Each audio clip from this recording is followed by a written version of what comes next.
Welcome to the Overheard Podcast, recorded live in Banff. My name is Daniel Rudel, and with me always is my co-host, Matty Rage. Let's go. We have a very, very special guest joining us today. In the hot seat is Wade Davis. How's the day going so far? Fantastic. You're in Banff. What a gorgeous day, right?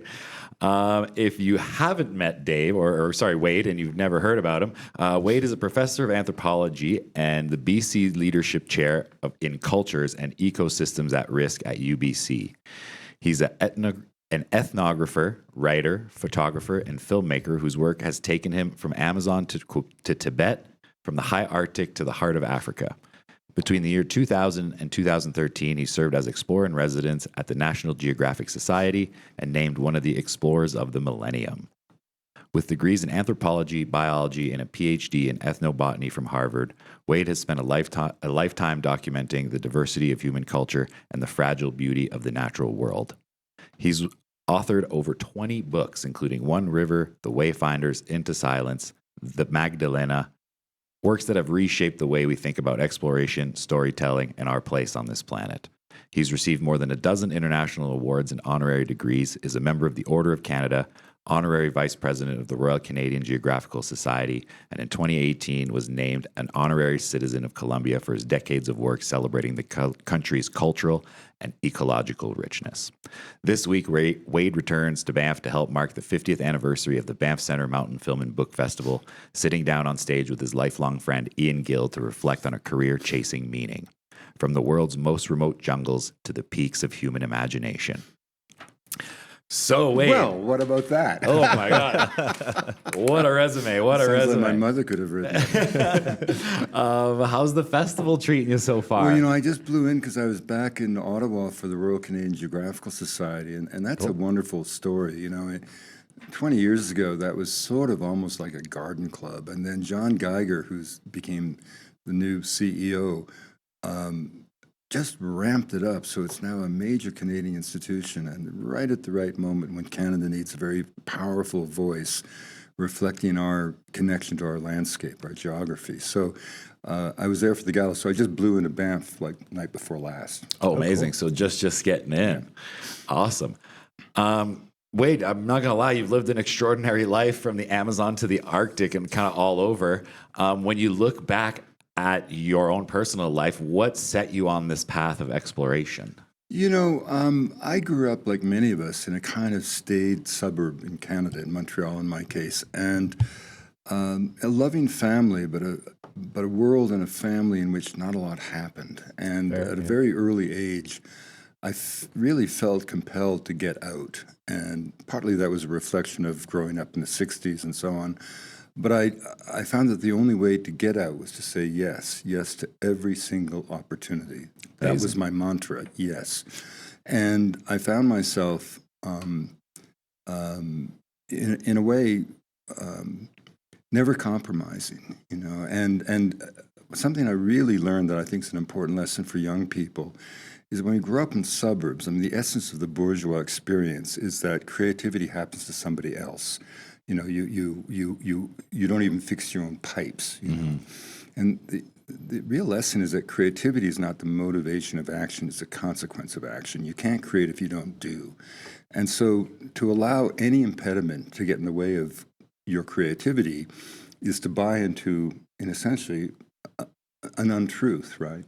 So, every single thing I've ever done, I've had people saying, "You can't do this." You can't go to Harvard. What's wrong with UBC? You're an anthropologist. What's this Amazon botany thing? Wait a minute, you're a great Amazonian botanical explorer. What's this voodoo thing? What are you chasing zombies around Haiti for? Wait a minute, you've just written a best-selling book and made into a Hollywood movie, pursuing the mystery of the Haitian zombie. And you're going to go, what? You're going to go to Borneo and become a political activist for the environment with the nomadic Penan? Wait a minute, you've just written 2 books on nomadic Penan, and you're going to what now? Disappear and write a biography of who? This unknown Amazonian plant explorer, and yet that book comes out and is a bestseller. And wait a minute, you're a botanist. How can you write about George Mallory? Well, I did over 12 years, and I wrote Into the Silence which is won the prize for the top book in the English language when it came out. So, you can't be a photographer. Why not? You can't be a filmmaker. Why not? You become a photographer not by talking about photography, but by shooting images. 100%. I've never quite understood writers going to creative writing programs, because too often you're being taught by those who, at some level, are unsuccessful writers, because that's why they're teaching, right? Yeah. And to have your material critiqued by other, beginning writers, how's that going to help you? I mean, if you want to learn how to write, study the masters. Get Hemingway beside your laptop for dialogue. Get Isaac Dinesen for landscape and character. Lawrence Durrell for the mystique of exotic places. Alejo Carpentier. Whatever books turn you on. Mm-hmm. Use those as your mentors and your teachers. Not obviously plagiarizing or copying or even mimicking, but just say, oh, that's how you do it. I think just gaining inspiration is a big thing. This style or this technique that you've developed, is this something that you found in your early age or something you've developed over your time? No, it was like everything else, by force of circumstances. Mm-hmm. I was working, I was very fortunate. I mean, my life unfolded in kind of serendipitous ways. I mean, I went to Harvard because I used to fight fires in the 60s, and our fire camps were filled with American draft dodgers who would tell our bosses to piss off, and it was irresistibly charismatic. And one of them had a Life magazine with the Harvard student strike on the cover. I thought, at the age of 15, I thought that's where you go to become cool like these Americans. And I went there, but my family didn't have the money to go down to Boston with me. So they sent me with my big trunk, and I got to Logan Airport, and I realized I had no idea where Harvard was. And I saw this guy with a Harvard t-shirt. He didn't know either. So I dragged my trunk through the subway, and then I realized when I got to Harvard Square, my mother had made a mistake and sent me 10 days early, and I had no money, not a dime in my pocket. Oh, God. And so I dragged my trunk until I found a church, and the pastor opened up the door, and that's when I fell in love with America, put me up for a week, but he was a major war resister, and his basement was full of weathermen escaping to Canada. So I was completely radicalized, and I spent my first year at university basically making trouble. I mean, a handful of us made the last university-wide Harvard strike when Nixon bombed Haiphong Harbor. So the deadline to determine your major was the next morning, and I had not given it a thought. But I happened to walk out of the Peabody Museum of Ethnology, and with my head still swirling of these dioramas and the shaman and all the colors of the rainbow, I ran into a friend in the street, and I said, Stuart, what are you going to major in tomorrow? He said, anthropology. And I said, what's that? Well, you read about Indians. And like Forrest Gump, I said, that'll do. And so I signed on to anthropology. And after 2 years of just reading about Native people in books, I wanted to live with Native people. And I was in a cafe in Harvard Square. And there was a National Geographic map of the world right between myself and my roommate, right? Mm-hmm. And David looked at the map, and he looked at me, and looked at the map, and he pointed to the high Arctic. Now, I had to go somewhere. If my arm lifted to the map, and if I hit Italy, I might have become a Renaissance scholar. But it landed in the Northwest Amazon. And having decided to go to the Amazon, there was only one man to see, the legendary Harvard botanist, Richard Evans Schultes, the man who sparked the psychedelic era with his discovery of the magic mushrooms in Mexico in 1938. So I knocked on his fourth floor Erie door. I got as far as saying, sir, I'm for British Columbia. Well, he was such an Anglophile that his colleagues said the only way for him to go native was to go to England. And he thought Columbia meant his beloved Columbia in South America. And I said, I've saved up money in a logging camp, and I want to go to the Amazon and collect plants like you did. At the time, I had never taken a botany course in my life, knew nothing of plants, less about the Amazon. And this man for whom mountains had been named in South America, the greatest Amazonian explorer of the 20th century, looked across a mound of plant specimens and simply said, well, son, when do you want to go? And 2 weeks later, I got off the plane in Bogota, and I would stay on that first sojourn for 15 months, and I became an Amazonian plant explorer. Wow. Wild. Well, you've often mentioned mentors and moments that kind of shaped who you are. Like, who or what had the greatest influence on your sense of curiosity about the natural world? Oh, without doubt, Richard Evans Schultes. I mean, this man, I ended up not only getting my PhD with him and studying with him, obviously, as an undergraduate, but I also would write a biography of him over 6 years, the book One River. Wow. And in all of that time, altogether perhaps 18 years, I never had an intellectual discussion with him. He wasn't like that. He was a man of action and deed. Mm-hmm. And such was the such was the kind of resonance of what he had achieved himself that just to walk in his shadow was to aspire to greatness. So he would say to you, "There's this one river I think you should know," knowing full well that the process of getting to that confluence would involve experiences in the jungle guaranteed to make you, were you to emerge alive, a wiser, more knowledgeable human being. And in the shadow of his greatness, there was nothing that couldn't be done. And so the Botanical Museum at that point was this incredibly wild place where, you'd have people figuring out how to smoke the venom of a psychedelic toad when someone else don't, Yeah. I mean, I was the first one to discover that psychedelic toad, by the way. Really? Oh, yeah. Andy Weil and I published those papers in 1993. That's a whole other story. But And that is the Sonoran Desert the toad, Sonoran correct? Desert toad, yeah. But Schultes was like that. So when he, for example, in early 1982, summoned me to his office and asked me if I would be interested in going down to the Caribbean island nation of Haiti for a couple of weeks to look into the ingredients in a poison said to be implicated in the zombie phenomena. Yes. I said, of course, yes, having no idea that would be a turning point in my life, because I would end up spending 4 years, write 2 books, and become overwhelmed by the wonder of the human spirit as brought into being by the imagination in spiritual practice. Forgive my my ignorance, maybe, but what was the link between the psychedelic and the zombie phenomena? Well, the zombie by folk definition is the living dead. It's someone who's been had their soul stolen by sorcery and cast into a kind of perpetual purgatory, often said to involve enslavement. And yet there was a series of reports of that collectively begged investigation. And then one came to light of an individual who clearly had been misdiagnosed dead, without doubt. There was documentation. And the inspiration for the project was a man called Nathan Klein, who was the father of psychopharmacology, the action of drugs on the brain. And the Psychiatric Institute in Port-au-Prince had been set up by him, named after him. And the zombie phenomena existed, but if we wanted to believe that this man had literally been misdiagnosed dead, there had to be an explanation, and that brought back our attention to long reports of the existence of a folk poison that was even mentioned in the penal code of the country, and it pops up in all the literature, but nobody had ever been able to secure the formula of it, and that was my task, to go and get that formula, which I was able to do. And the drug in question, there was a plethora of ingredients. In fact, when I came back through JFK Airport on Easter Sunday, 1982, and I had this suitcase full of gore, dried toads, dried snakes, dried fish, human remains. I had a live Bufo marinus toad 12 inches across in my backpack. Wow. And I had no permits whatsoever because I hadn't expected to get the poison as quickly as I did, and I was able to do so because from the point of view of the voodoo belief system, the poison's not actually that important. But from a scientific point of view, it was critical if we're going to actually believe physical zombies could exist. But I opened this suitcase, which was made of surplus 7-Up tin cans printed in Saudi Arabia that had somehow reached Haiti, and the Haitians, faced with nothing, adorned their lives with their imaginations. So I opened this away so only the customs guy could see it. Right? He looked at it, he slammed it shut, and he said, and I quote, "Look," and this is JFK Airport. Yeah. "Look, it's Easter fucking Sunday.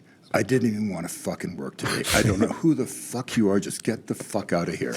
And that's how the zombie poison came into America. And the exciting thing was that the consistent ingredient in all 7 samples I had collected across the country was a marine fish in the order Tetraodontiformes, which has in its viscera at certain times of year a neurotoxin that is extraordinarily potent and kills in a particular way by interfering with sodium channels in the nerves, bringing on peripheral paralysis, dramatically low metabolic rates, and yet consciousness is retained until the moment of death.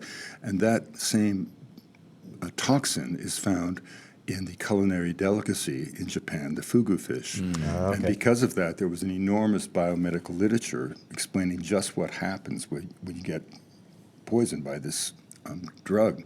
And in fact, in Japan, there are case after case of people nailed into their coffins by mistake who succumbed to the fish. In parts of Japan, if you succumb to the fish, you're laid out by the grave for several days to make sure you're really dead. So this took the whole zombie thing from the phantasmagoric into the realm of the plausible, and suggested that, given what we knew about the symptom picture of this man who had been declared dead, who was said to be a zombie, there was a strong correlation. And then the question became, who's controlling this? And that led me into the Bizango-Champuel, the secret societies, which were the fountain to which Duvalier went to make his dreaded Tonton Macoute. So I had to figure out to what extent they had a symbolic or executive function. And so I became the first outsider ever to be initiated into the Bizango-Champuel. And that was a whole story in and of itself. They were so feared that when I applied to the National Science Foundation for funding to do that work, I was given the grant, but with annotations on the documents that came back to me saying, if you try to do this, you will be killed. Oh, my God. Crazy. I didn't believe that to be true, or I wouldn't have done it. Yeah. But that was sort of the image that these societies had. And then what was interesting is that I wrote a book, The Serpent of the Rainbow, and what actually happened is that the research was funded by an unknown patron, and they set up something called the International Psychiatric Research Foundation just to fund my research. And if I needed, as a graduate student, $10,000 by Thursday, I just had to call Manhattan by Monday. I had no idea where the money was coming from until one day when I went to debrief Dr. Klein in his penthouse in the Upper East Side. I saw this toad-like figure in the corner, and it was David Merrick, the Broadway and Hollywood producer. And he had been funding all the research because he thought there was a movie to be made. Wow. And then Klein died during routine surgery, and Merrick had a debilitating stroke. So I went from being flush with funds to having none. And years before, I had guided a British journalist across the Darien Gap between Colombia and Panama City. It was quite dramatic. We got lost in the jungle with 3 kuna. For 12 days with no food, chased by the Guardia Civil. It was a real adventure, and he had written a book about it, a kind of bad book, but a book. and I walked off the street to a literary agent in London and basically came out with a book advance, and I used the book advance to finish the research. But then I had to write a book, and I wrote 2 chapters that I thought was the best thing since the Bible, sent it in. They rejected it at Simon Schuster. So I had to teach myself to write. So I slipped away from Harvard, lived on I had come out of Haiti. It was so insane when I had malaria and hepatitis for 2 months and didn't know. Wow. Yeah. Did you have any I was lasting doing the effect? night shift. I was working the night shift with these incredible ceremonies, 4,000 people in black and red robes and the symbolic coffin across. I once had to light myself on fire to escape a kind of weird situation. And so I didn't really realize I was in this fever pitch the whole time. And so I got back to Virginia, and I had to write a book, and I taught myself to write. And I had a limitless supply of coca leaves. So I was alone in a slave cabin on a hill, and I had a pile of books beside me of all my favorite writers. Yeah. And whenever I was stuck, I would just choose some leaves and open the book and see how they did it, right? I mean, if you want to study dialogue, for example, dialogue's hard to write. Hemingway's the best, you know. And the most important thing for a writer, of course, is to have something to say the world needs to hear. And so all of my books, in a sense, have been mission-driven. I mean, the reason I wasn't really interested in whether zombies existed or not. I was really consumed by the fact that the zombie phenomena had been used and continues to be used in an explicitly racist way to denigrate an entire people, an entire religion, including an entire subcontinent. I mean, if I were to ask the two of you to name the great religions of the world, what continent's left out?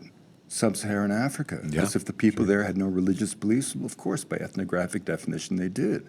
And voodoo is not a black magic cult. It's a profoundly democratic faith in which the believer has direct access to the divine. The Haitians used to say to me, you know, you white people go to church and speak about God. Indians eat their plants and speak to God. Yeah. We dance in the temple and become God. Yeah. And they do in their ceremonial... Totally. In their ceremonial and practices. of course, rock and roll was born of voodoo, right? And just to touch on the whole zombie phenomena, you can even argue that nowadays that whole, I don't want to say, what was the word that you used? How is racially used the term Well, zombies? I mean, look. I mean, people forget that what Haiti was a really remarkable country, the only independent black nation on earth for a century. Haiti was the only successful slave revolt in history.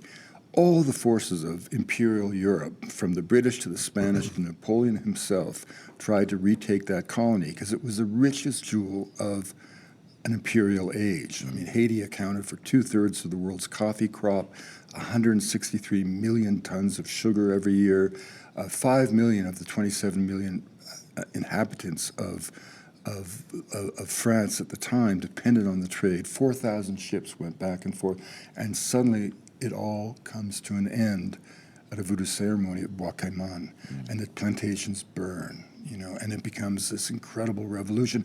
And the Haitians would go on to fund Simon Bolivar and his revolutionary struggles on the condition that he free the slaves in Latin America. And so Haiti was a thorn in the side of an imperial age. All through the early parts of the 19th century, they would buy shipments of slaves destined for the American slave market and give them freedom in Haiti. And the U.S. Marines occupied Haiti for 20 years. Early in the 20th century, everybody above the rank of sergeant got a book contract, and the books had names like Black Baghdad, Cannibal Cousins, Voodoo Fire in Haiti, A Puritan in Voodoo Land, The Magic Island, I mean, they went on, and they were all filled with zombies crawling out of the grave and pins and needles and voodoo dolls that don't even exist. True. And they gave rise to the RKO movies, Zombies of the Stratosphere, White Zombie Slave, and all this pulp fiction and these B films essentially said to the American people during the era of Jim Crow that any place where such abominations occur can only find its redemption through military occupation. It was just a complete lie. And so my mission, and that's why it became almost obsessive, was to make sense out of sensation. Absolutely. And show that zombification was in fact a form of social sanction, a punishment for those who transgress the most severe concerns of the society. And that's what the book really became about. I mean, arguably, you can kind of see that still happening today when it comes to drug users. That's kind of what sticks in my mind is nowadays everyone is like, oh, the zombie drug users and da-da-da. It's a very similar personification of that against a marginalized or, again, someone, a population that you'd rather get rid of or not worry about, right? One of my big missions is, my first big professional mentorship really was to Tim Plowman, who had in the early 70s a very large government grant to study the divine leaf of immortality, coca, the notorious source of cocaine. Yeah. And this is an ongoing struggle to liberate the plant. And the interesting thing about this is that the efforts to eradicate traditional fields of coca leaves began 60 years before there was a cocaine problem.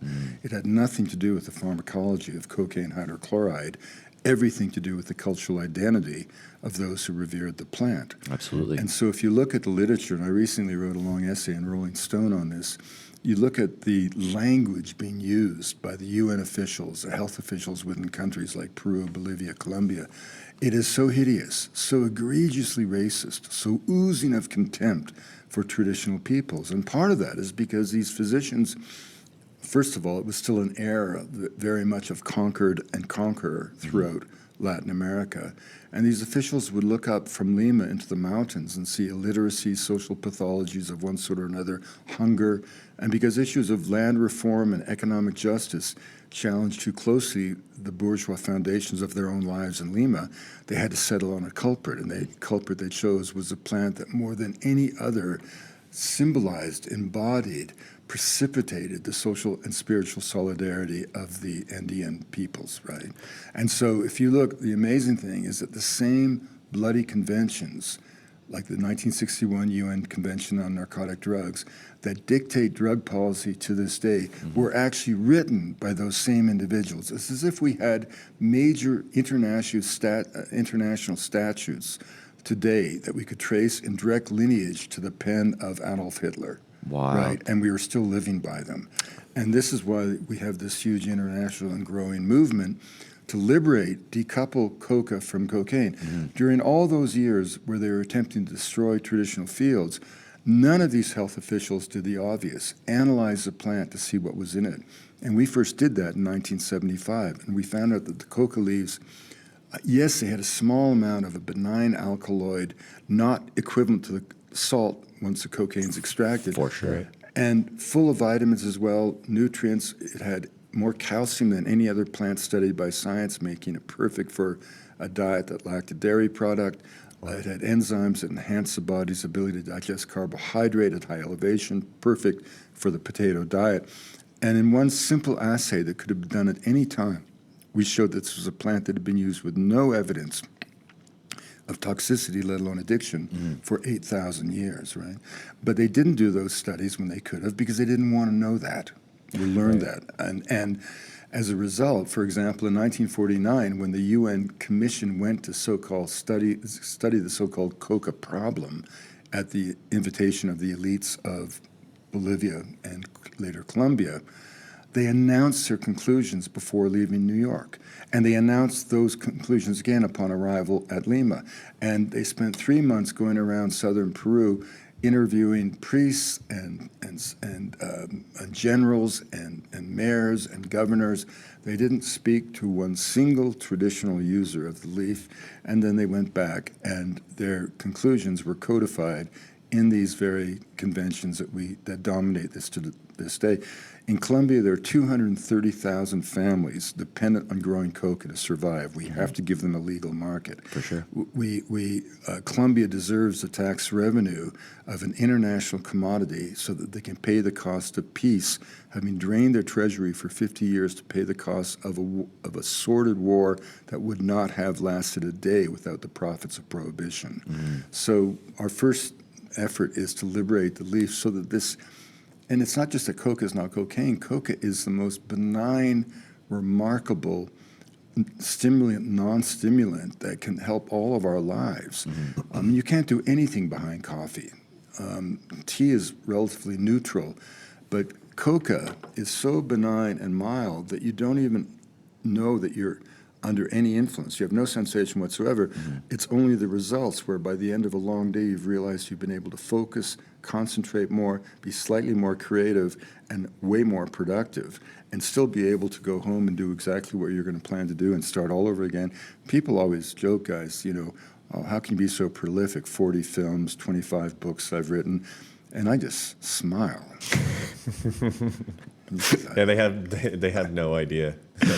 Well, honestly, I see it as kind of a reoccurring playbook. If you look at, again, your example with coca and the Colombia, Bolivia, that type of region, I'm a big cannabis user myself. I think it does wonders for myself spiritually, mentally, physically. I think it really kind of helps me live my life on a day-to-day. Well, but the thing is, the whole point about drug use, the key adage is there's no such thing as good and bad drugs. There's good and bad ways of using drugs. For sure. For some people, cannabis, in your case, is very, very benign and beneficial. In my case, cannabis makes me paranoid. I haven't smoked pot in 40 years, but I stopped because it was starting to make me paranoid and dopey, and I just didn't like it. Right. That doesn't mean that there's anything wrong with the plant. Yeah. It's and this is where we have to, cocaine hydrochloride remains our most powerful and important topical anesthetic for nose, throat, and ear surgery. Fentanyl even was developed as an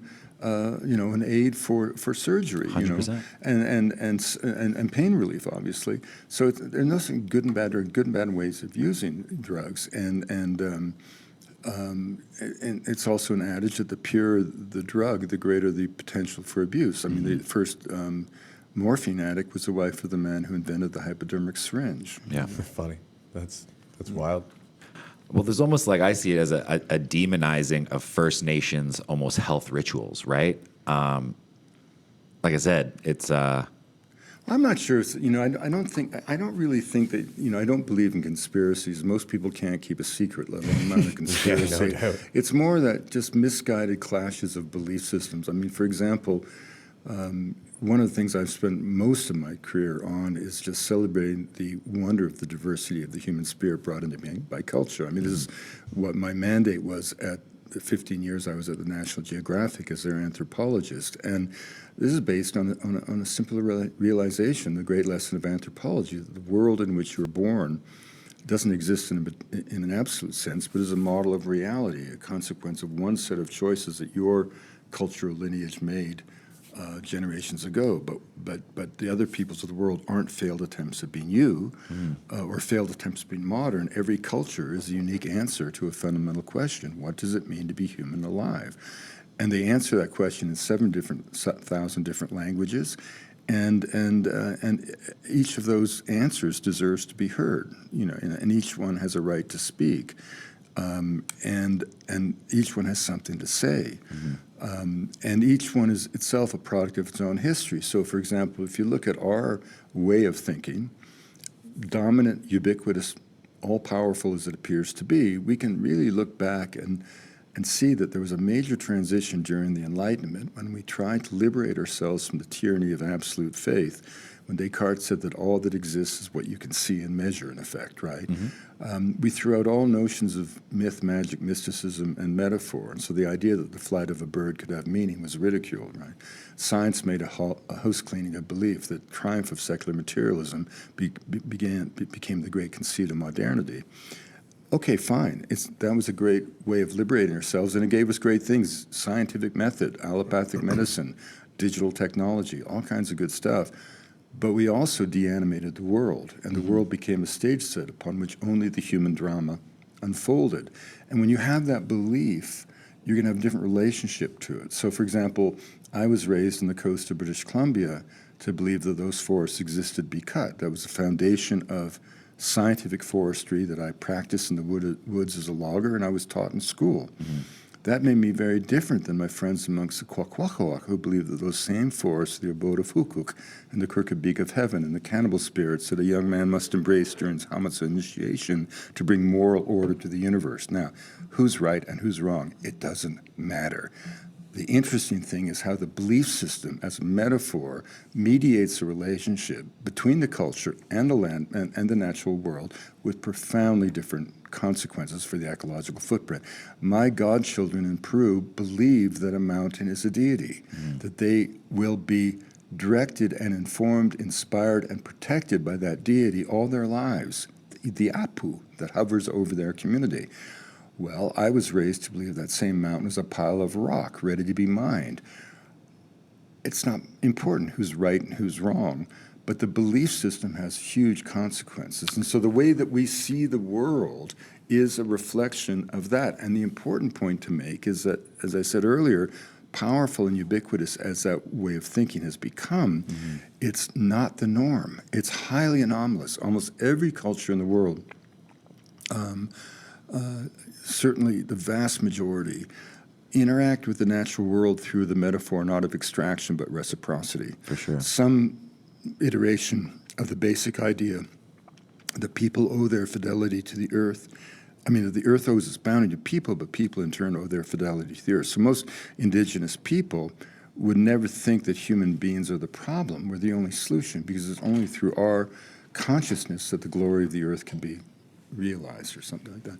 And the important point is this has really profound consequences for how we live. And so when people often say to me, why do these voices that you spent all your life illuminating and amplifying, if you will, why do they matter? I answer with two words: climate change. Not to suggest that any of us go back to a pre-industrial past, or that any people be kept from the benefits of modernity as we define it, but rather to suggest that the very existence of these multiple visions of life itself, the multiple examples of different ways of living in the natural world, with the natural world, put the lie to those of us in our own culture who say that we cannot change, when we all know we must change the fundamental way in which we inhabit the planet.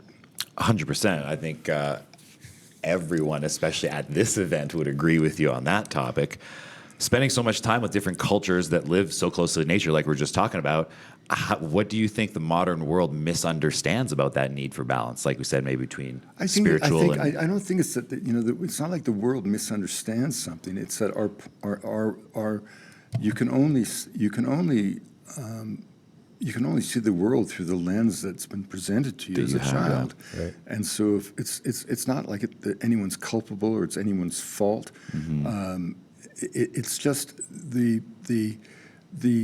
the other aspect is that all cultures are myopic, faithful to their own interpretation of reality. I mean, most indigenous tribal names translate the people, the implication being the blokes on the other side of the hill are savages, right? The word barbarian comes from the Greek word barbarous. If you didn't speak Greek, you didn't exist. And so that cultural myopia has been the curse of humanity, right? And the other curse of humanity has been, of course, racism. And one of the reasons I find the woke ideology of critical race theory so deeply hideous and vile is because critical race theory attempts to suggest that people born white are inherently racist, which is just such a nonsensical idea.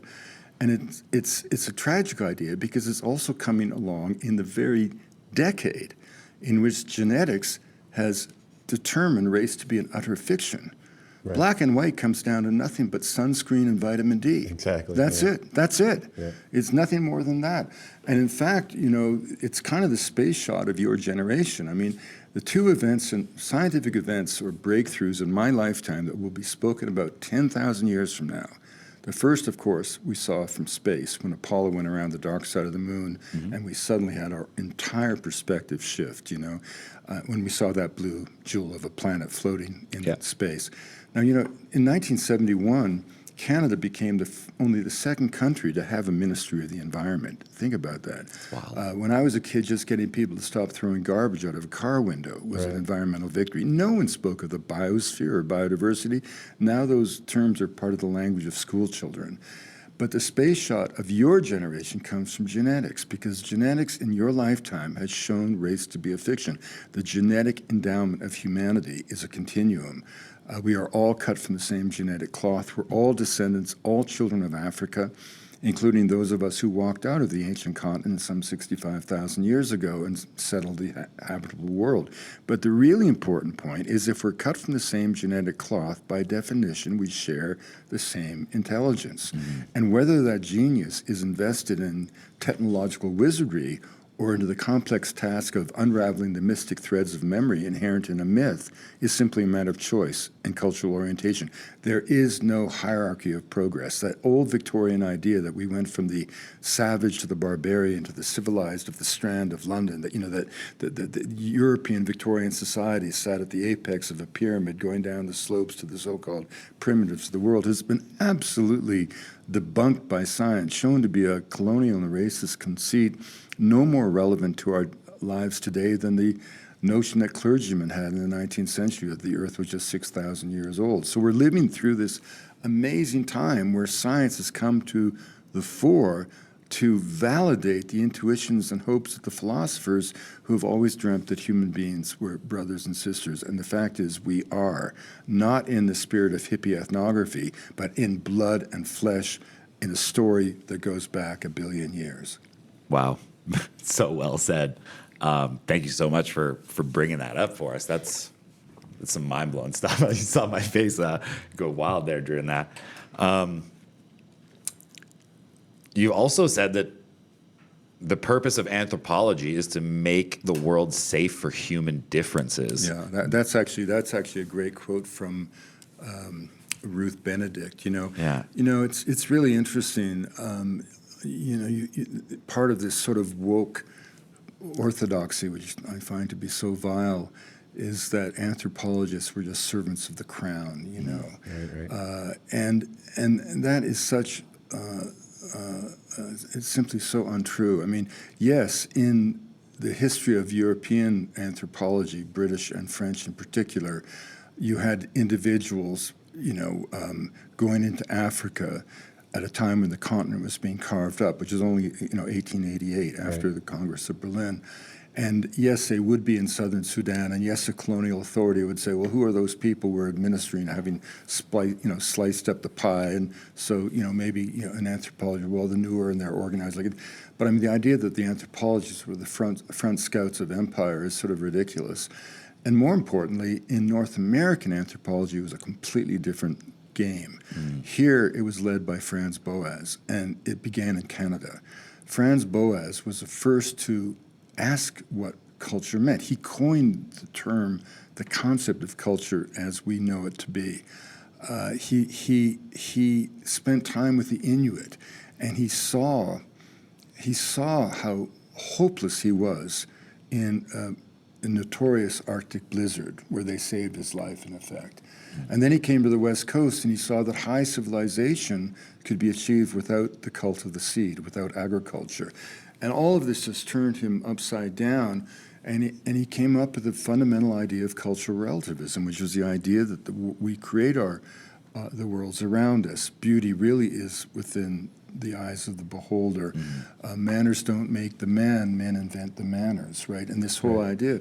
And it was never separated from social justice and the fight for social justice. He did more to liberate America from racial prejudice than anybody in his time.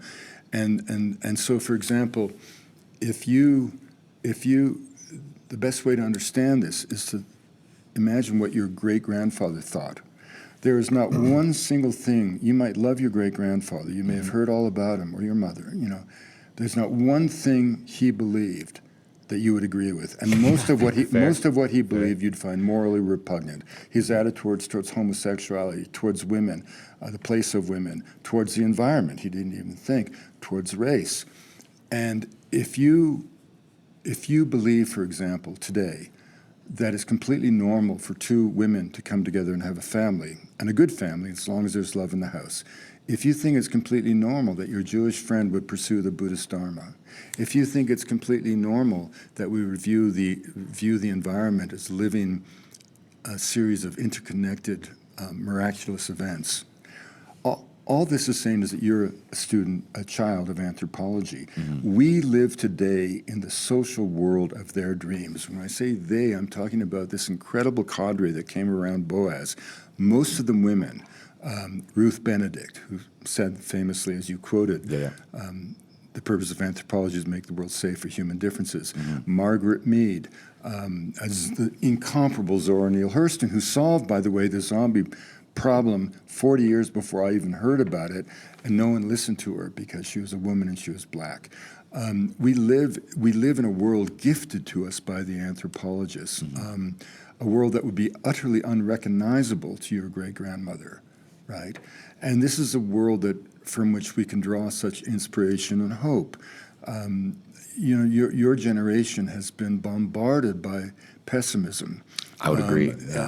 All of these people of my generation who indulge themselves with an almost biblical, if not pornographic, obsession with the coming apocalypse. The world is not coming to an end. No.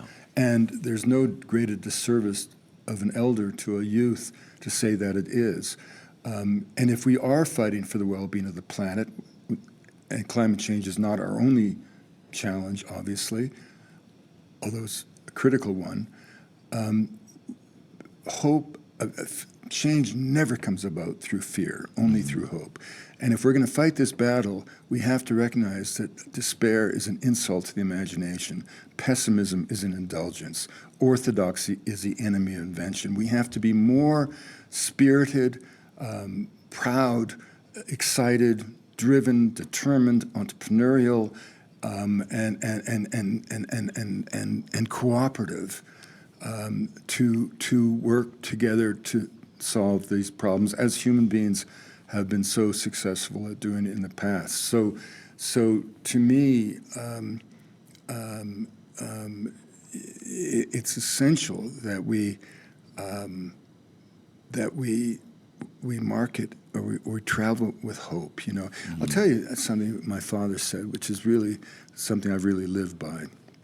My mother was a Christian by orientation. She, like many Christians, she felt that, if we just tried hard enough, good was going to beat evil. The Christ child would eventually overcome the fallen archangel, the devil. My dad, who'd been broken in the war, had no such illusions. In fact, he used to say every church should have a billboard outside saying, important if true.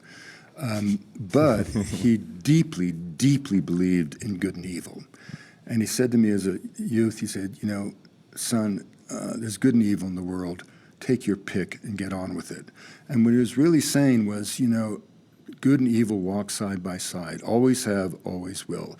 We think, we indulge this idea that things are particularly bad now. How about the last months of World War II when 1 million Europeans were killed every month, right? Right. The world's never been a pretty place. And you have a choice. And the minute you realize that you'll always be in the presence of darkness, then you don't worry about winning. Because if you lose or if you win, it doesn't matter. You just keep going, right? And you realize that life is a pilgrim's path, and the goal is not a destination, but a state of mind. For sure. And so I'm 70, almost 72. I have the energy. I don't have the physical energy quite, but I have the mental, spiritual energy and the energy of hope that I had when I was 20. I haven't lost any of my idealism. I'm more honed, if you will. But I still believe in doing what I can to push forward what I think to be the wheel of good, as my father encouraged me to do. And I think that's such an important life lesson, because, the other absolutely important thing to do when you're young is make sure that you're always the architect of your own life, right? For sure. I've never compromised once. I have many weaknesses, but my biggest strength was not even a strength. It was an incapacity to compromise, even when I wanted to. I just couldn't do it.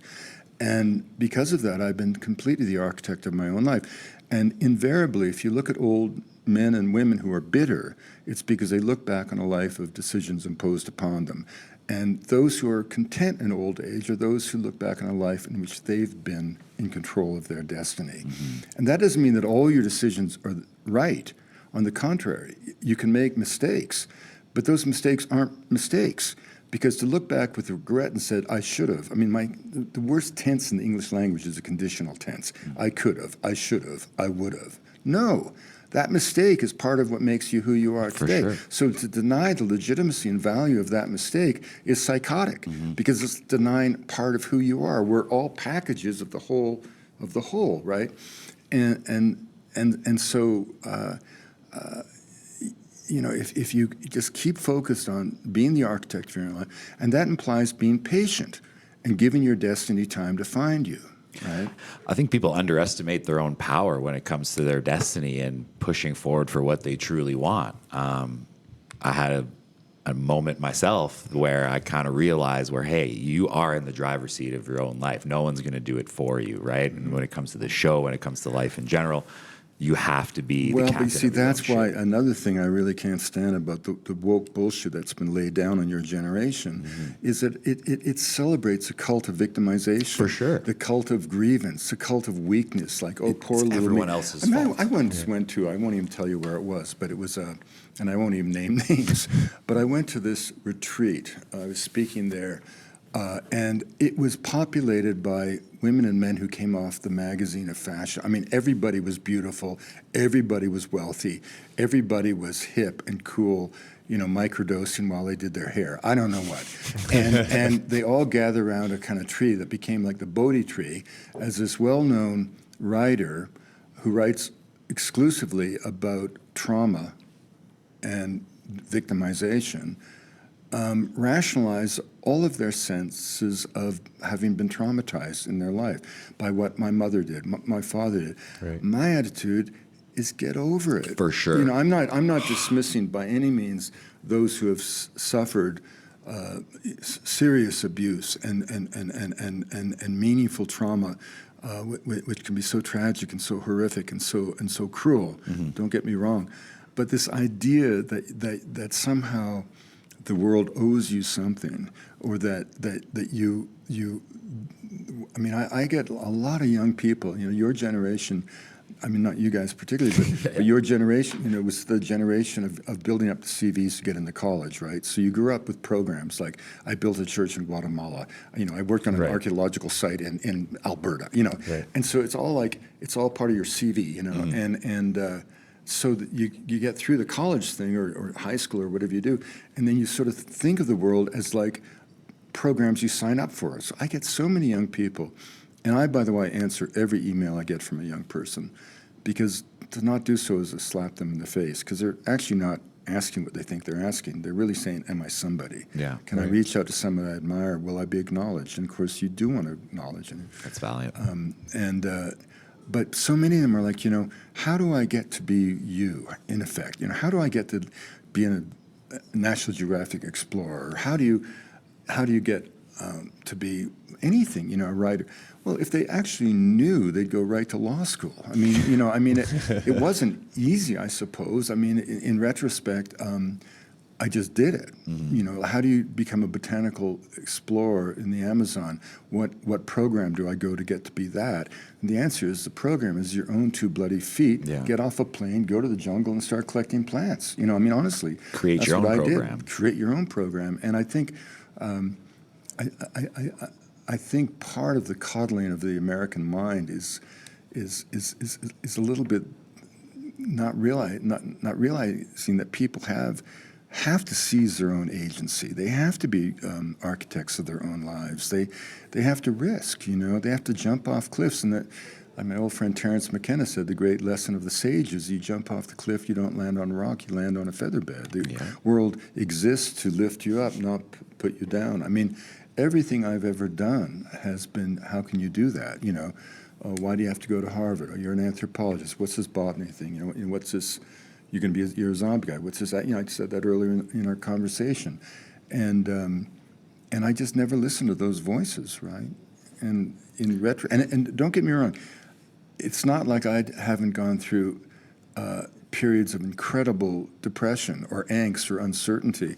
I remain at 72 probably the most indecisive son of a bitch there's ever been. But somehow I stumble through, and I put myself through, my wife would say through, ridiculous levels of angst, completely unnecessarily. Yeah. Sometimes for the most trivial of decisions that would be embarrassing, right, to admit, but that's just part of who I am, right?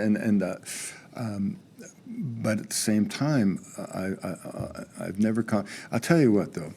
One time I came really close to compromising. It's quite a story. One time. Anyway, okay, one time.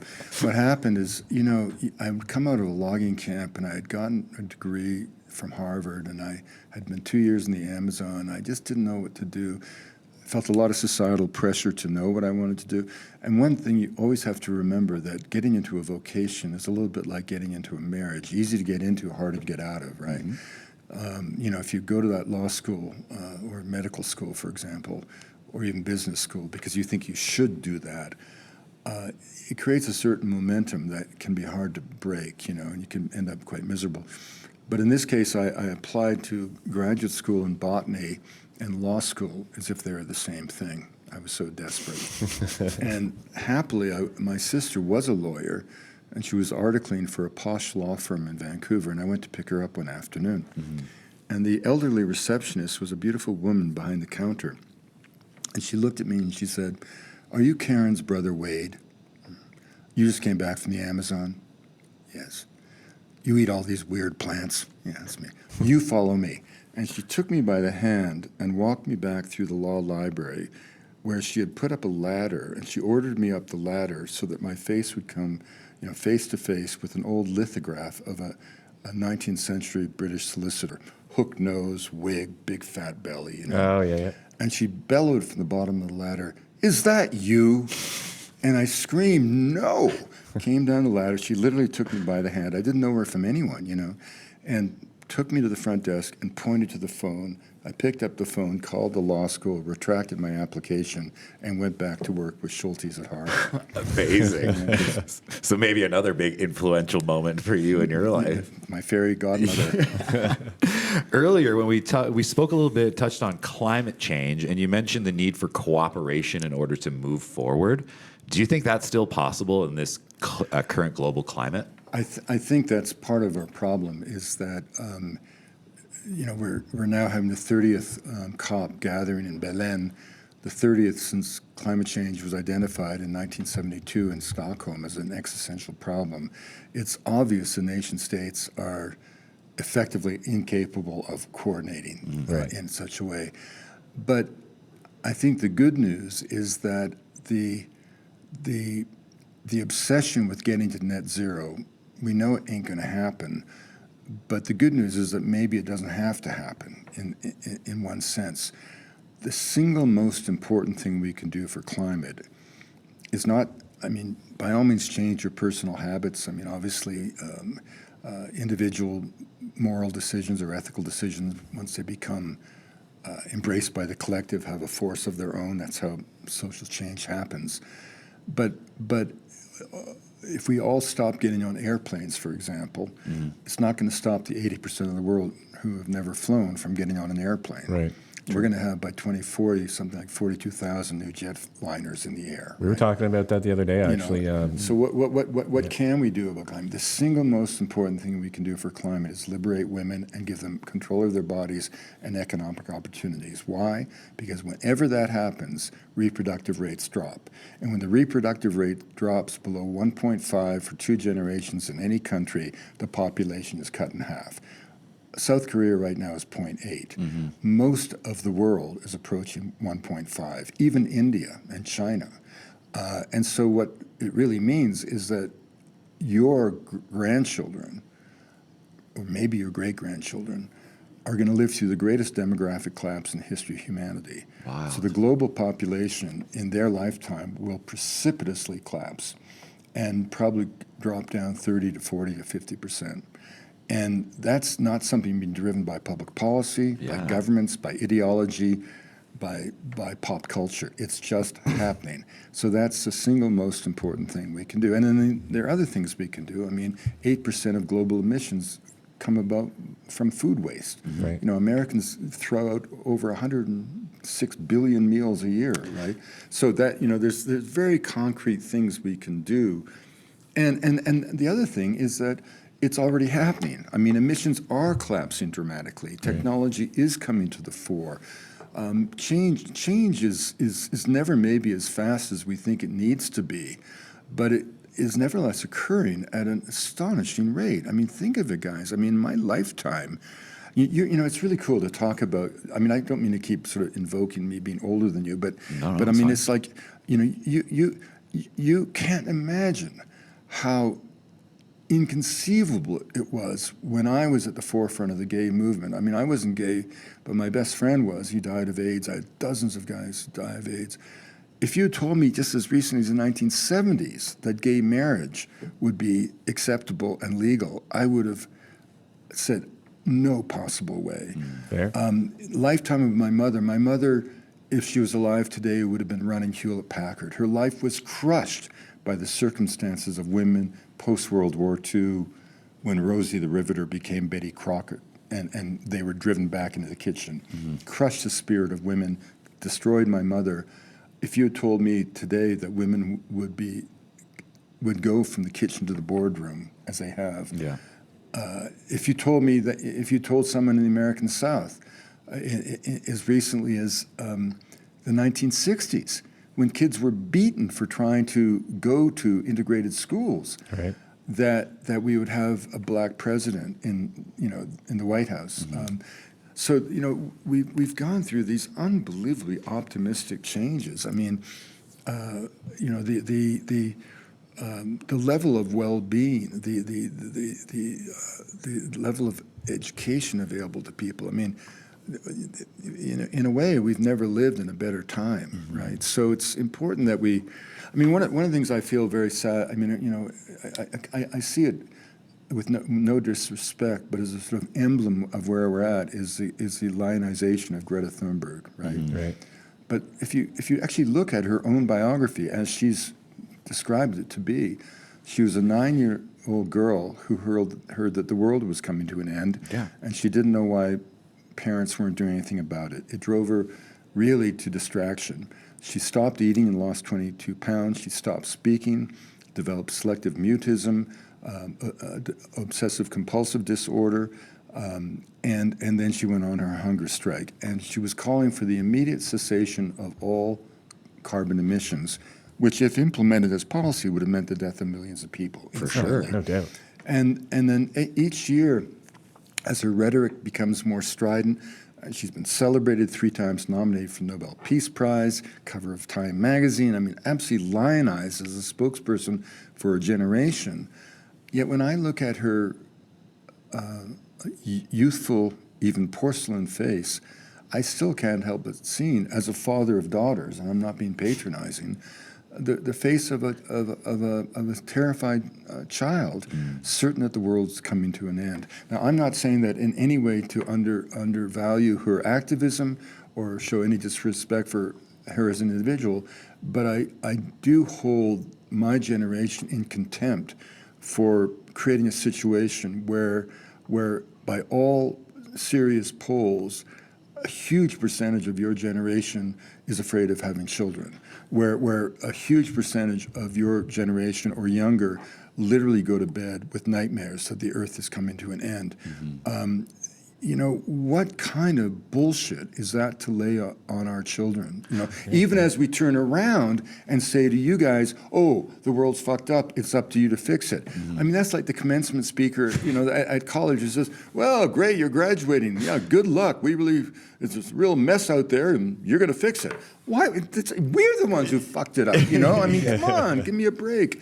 There's nothing worse than to steal the possibility of dreams and hope from a young person. There's just nothing crueler that an older generation can do. Well, I'm very glad you brought that up, because maybe the perception change lies in the solution moving forward. Because like you mentioned with Greta, like her perception was not formed by her own, you have your perception is formed by all these outside influences that tell you what's happening in the world, and this is wrong. Product like of your environment, right? Like exactly. So yeah, maybe the solution lies somewhere. Well, I mean, this is why I'm so critical of the kind of the woke ideology in our schools, because I don't say this publicly very often, because obviously the whole woke thing's been so co-opted by Trump and his movement in such terrible ways. But I run into so many young students when I was a professor at university, terrified to speak in a seminar for fear of breaking the orthodoxy or saying something wrong, or incapable of standing up without doing some kind of mea culpa about their own complicity in the genocide that happened in North America as they see it to be. And this reduction of the world into a sort of simplistic dichotomy of good people, bad people. Right. I mean, we saw that in the whole, queers for Gaza, for example. I mean, that was just so crazy. I mean, if you're queer in Gaza, you'll be killed. Yeah. I mean, come on. I mean, what are you talking? And so there's this weird disconnect. It's crazy. I mean, for example, do you know who's the greatest proponent of trans surgery in the world? Are the mullahs of Iran, right? Yes, because absolutely. it reinforces their faith in a dualistic binary thing between the genders. So if someone is actually gay and just likes to have sex with men, they're a pervert by their terms. But if someone's gay and wants to have sex with men because really inside they're a woman, we'll cut off their genitalia, make them a woman, and that reinforces our sense of, Whereas the truth about gay and straight people is most perfectly expressed, I think, by Jodie Foster, who says it's just like some people are born left-handed. Most people are born right-handed. For sure. What the fuck? Yeah, no doubt. I'm left-handed. Yeah. Actually, I think my dad was born left-handed as well, but like back in the day, they would just basically force it out of you, right? They're like, no. Right. Like, you're getting the ruler. Like, you're getting, well, in a way, you're getting hit with the ruler like, until you're right-handed, right? So that's kind of an interesting thing. I never thought about that. I remember in school people who were left-handed. And my father, by chance, was left-handed too. They'd try to make you right-handed. Yeah. I mean, why? I mean, and in a way, it's like trying, conversion, taking a gay person and trying to make them straight. Right. It's sort of the same absurdity, right? And I think we live maybe in a bit of a world of absurdities these days. Well, the world's always been absurd. Wade, you're going to be speaking later today right here at the Banff Centre Mountain Film and Book Festival. What do you hope the audience takes away on your reflections of a lifetime of exploration and storytelling? Well, I mean, generally, I give presentations based on a recent book, or a recent film or something. But I've gotten to the age where I've finally become somewhat comfortable with talking about my own experience. I've always been I've never once, for example, I've probably done 2,000 public professional speaking engagements. I've never once shown a photograph of myself in a presentation. People have studied my books to see how you could have a first-person travel log without ever using the word I.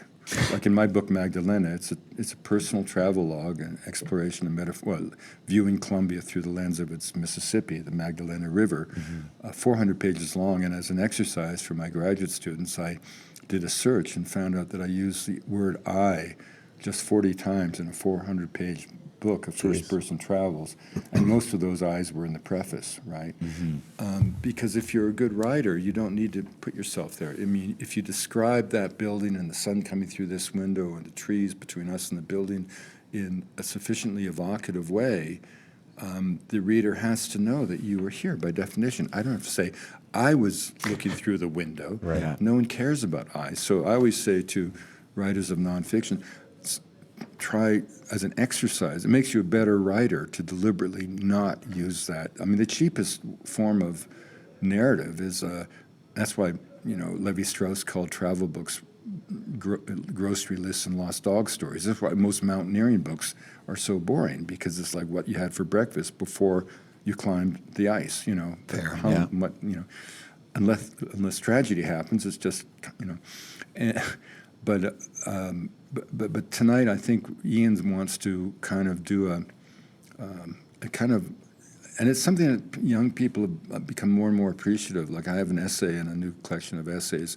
called A Message to a Daughter, which was sort of grew out of a commencement speech I did for my own daughter's college graduation. But I mean, there's a point in your life when it is, if you have something to say, you might as well say it about life experiences and lessons, a little bit like our conversation this afternoon. And you kind of have to earn the right to do that. But at this point, I think in a way I have, I'd say so. And I think it reflects my notion of retirement. Like I'm formally retired from UBC. Well, I've never really had a job, so it's not. I mean, even that, But to me, retirement isn't when you stop doing things, or when you somehow start relaxing more. It's when you realize that you've had your moment in life and get off the bloody stage. When you, and I don't mean that in terms of focus on oneself as much as we have a Kamsa native shaman friend of mine said to me something really wise once, when he said, when you're young, you're too young to understand the world around you. And when you're old, you're too old to understand the world coming at you from below, right? And in between, there's a narrow beam of light that illuminates your life. And that's when you decide whether to go blind or not, or to see. And I think you have that narrow window. I've certainly had mine, and I'll continue to write books and continue to do things. But any sense I once had about trying to influence the world or have a voice in the world, that's all gone. My voice, whatever my voice was, whatever my influence might have been, and it's hard to measure. It's never. Influence is a very funny thing. Most of what we think to be, influence as derived from celebrity culture is ephemeral as the wind. And yet when I look around and the influence, I've probably sold 1 million books, and 1 million books have been read, each one by 5 people, and each one tells, and the films have been seen by me. And so, many times I have people come up and tell me about cool things they've read, and they have no idea that I was the one who first, and I never even tell them that, it's just, I know about that, but the influence that I've had, my students write and say, and I like it, especially when someone says, I decided because of you to go into physics. Well, why would someone go to physics? Because it's not because of physics. It's because of something I might have said. They decided to follow their heart. Once I was at a school giving a series of talks, sort of a private boarding school, and the headmaster asked me just to sit in a room so that any student could come up to me, and this incredible, huge young kid came in with his football gear on, still muddy from the practice field, bloody and everything. And he came to me, and he was looking over his shoulder past his shoulder pads. He still had his shoulder pads on. And he was like towered above me. And he said he wanted to know if I thought it would be okay if he became a priest. And it was so moving to me because obviously this lad was a child of a wealthy family. No doubt his father was a lawyer or some big, Wall Street business person, investment banker, who would have thought becoming a priest was quaint, but certainly not for my son. Yeah. And this lad was saying, I want to go to God. Is that going to be okay? And I almost cry remembering that. Of course I said it was okay, but who knows if what he did, but that's what they're, young people come to you because they're looking for. I mean, that's why it's so important.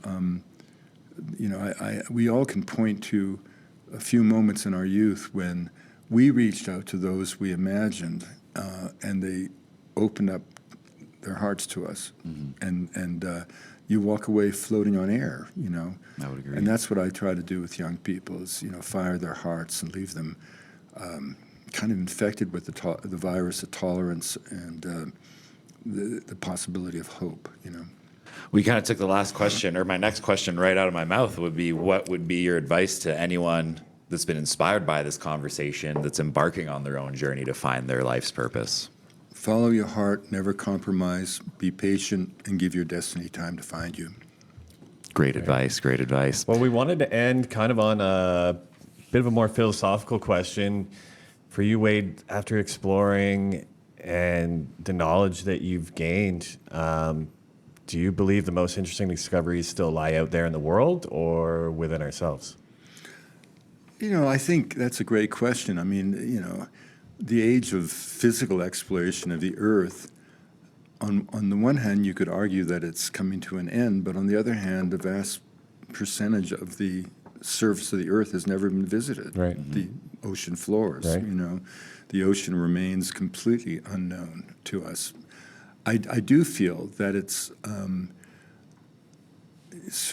find it bizarre that we spend billions of dollars to try to find evidence of water on Mars or in the moons of Jupiter, even while we're, engaged in industrial schemes, spending billions of dollars to compromise the fresh water, the limited fresh water we have on Earth. Right. We send probes into space looking for any sign of life. We're a probe to bring back with just evidence of the slightest microbe that had sentient life or that had biological life. It would be headlines around the world. And yet we live on a blue planet with tens of millions of forms of life that we don't even think about as we destroy them through various, intrusions, Fair. So to me, it's the quest for space is an oligarch's quest for eternity, and immortality. I don't think it's an accident that you have, three of the richest men in the world obsessed with getting into space. I'm not sure where they're going to go. As for me, I'm happy to stay on this blue planet. Yeah, fair enough. And it depends again how do you define exploration. I mean, for example, to me, exploration of geography is less interesting than the exploration of realms of the imagination brought into being by other ways of thinking. I would agree. I mean, Perry famously trudged to the North Pole with lectures and book deals in mind, even as he cast away any attention on those who made it possible for him to get to the North Pole if he got to the North Pole. Whereas the real great explorer of the Arctic, Knut Rasmussen, could have given a shit about this arbitrary, meaningless intersection of compass bearings on a map. His realm was the realm of the Inuit. He wanted to know the essence of a circumpolar civilization who didn't fear the cold, took advantage of it, who lived With it. with the ice, And what Knut Rasmussen left us is a chronicle of Inuit life that is just simply astonishing. So to me, there remains just infinite levels of discovery to be made. And gosh, when I was young in the 60s, I remember growing up thinking all the great discoveries had been made. I mean, the car, I grew up with the car, the toaster, the television. Right. Yeah, you could take a black and white and make color maybe, but we still had to. There was nothing that seemingly new, but how idiotic that idea was. I mean, my first book, when cut and paste meant literally scissors and Scotch tape. Yeah, exactly. Yeah. I wrote we've lost a lot of beautiful things like the hand letter, that's how I really became a writer, is writing letters, But no, I think there's so much on the horizon, and so many great challenges, right? Not the least of which is saving the integrity of the earth. Fair. Agreed. I think that's something we can all focus on. Yeah. No doubt. Well, thank you so much for chatting with us, Wade. Very inspirational conversation for myself personally, especially about mindset and about perception towards climate change and towards the future. Like you said, our generation very much plagued with this nihilistic, it's not worth it, like someone else is going to take care of it. Why would I care? It's all, but yeah, spending some time chatting with you has changed that in me specifically, and hopefully our viewers out there as well. Get on up here to the Banff Centre Mountain Film and Book Festival if you still can. Plenty of events going on this weekend. We got to give a big thank you to Wade Davis for coming in, chatting with us, and sharing your insights. Stay with us. We got more interviews coming at you today. We're going to go check out the marketplace. Big thank to our longest sponsor, Drink Shaft, and to Banff Centre and the Mountain Film and Book Festival for having us. And like every week, see you next Tuesday.